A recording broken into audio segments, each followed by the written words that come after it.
not a whole lot.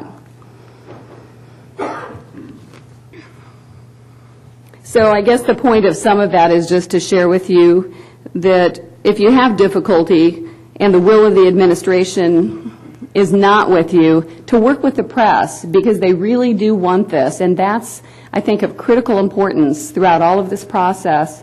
Let them know what you're doing and work with them, because as you have problems throughout it, if you highlight it to them, you can get them on your side on this issue, I believe, and I think it's going to help you a lot. Ultimately, I got it passed out of the House on a 61-4 vote. I talked to the people afterwards that voted against it, and they were largely against it because of the $75,000 fiscal note attached. Ultimately, then, it went to the Senate, and my opposition was getting a little bit more crafty at that point, and so they came up with an amendment to the bill in the Senate Finance Committee meeting that OIT and the state controller, I'm sure, worked with the governor to put this together.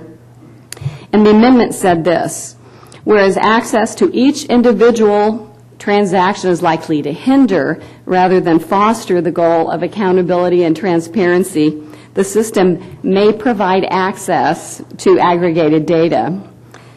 Now, you can imagine, that could very well be a loophole, but at the time, during the testimony in OIT, they described the need to be able to aggregate some data, because what they described is within the financial data warehouse, which accumulates all of the data from all of the departments within the state, they described bundles of private information that sits within public information. So they didn't want to be mandated by the state to have to expose private information. But they ignored the fact that we did have that privacy clause already in the bill.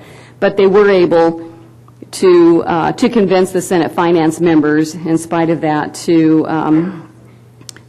vote for the amendment. So at that time also, it passed out of Senate Finance. We took it to Appropriations. We'd also wrapped the governor's executive order into the bill as a means of trying to appease the governor, try to get him to work with us, try to give him a little credit.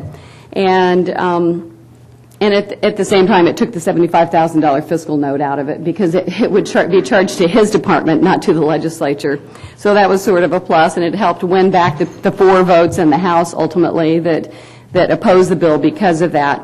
We got it passed out of both the Senate and the House, and ultimately the governor signed it rather in private, in a private ceremony with myself and Senator Mike Kopp, which is rather ironic considering it's about openness and transparency.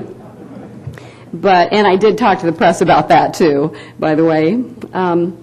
And so the website came online, and it became very apparent that they were only going to use aggregated sum total spending. We were kind of watching up until then and keeping our fingers crossed, hoping that maybe the testimony had not been disingenuous in the Senate Finance hearing, but we're very disappointed with it. And so at that point, I decided to take it another step and essentially called for a meeting with the state controller to come before the joint Senate and House audit committee.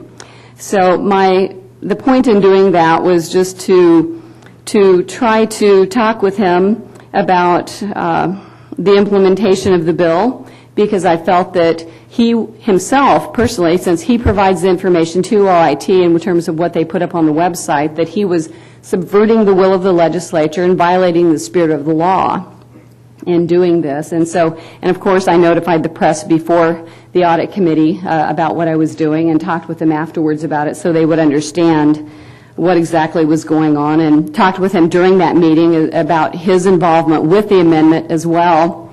And so I got some good information out of him during that audit committee meeting, and it sort of put him on the hot seat. On the hot seat.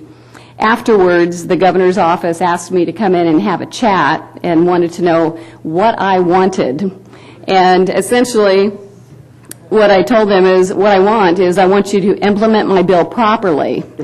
That it's not up to the state controller, it's not up to the governor's office, it's not up to OIT in terms of them deciding how the bill is going to be implemented. It's explained very clearly in the bill how it should be implemented, and so that's what I wanted.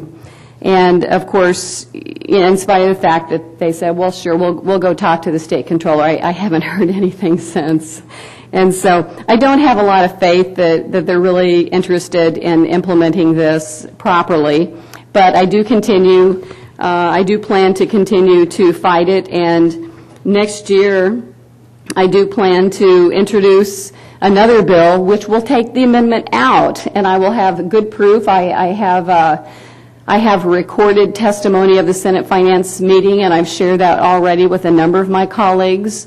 And so my point will be to take it back before the legislature and let them know that this really wasn't needed. Testimony was disingenuous. Senate Finance voted on this thinking one thing, but they've used it for something else. So I think I have some pretty good leverage in getting the amendment taken out this next time. And I'm hoping that I'll be able to get the bill passed. I'm going to continue to use a lot of the resources that I've used thus far. And so in summary, if I can just impart any words of wisdom to anyone who's thinking about doing this, just try to talk with your governor, try to get a feel in terms of whether they're going to be with you or against you, and try to find out who otherwise might be some of your opposition in terms of some of your colleagues, and try to work with them as much as you can. Begin talking with these folks as soon as possible when you pull your bill together, and try to help them understand what it is you're trying to accomplish. Line up with other support who will come and testify on your behalf. I worked with Americans for Tax Reform. I worked with Independence Institute. Had a lot of massive emails going out to my colleagues and to the governor's office, asking them to support and asking the governor why he's trying to kill my bill. And again, finally, the last thing I just can't stress enough is just working with the press, because they love this issue, and they will help try to highlight this for you if you will go to them and help them understand what it is that you're trying to do. And they will be on your side. They love the issue. Everybody really loves the issue. And even the people in the legislature that might not have loved the issue voted for it because they didn't want to have a recorded vote against them. So thank you very much.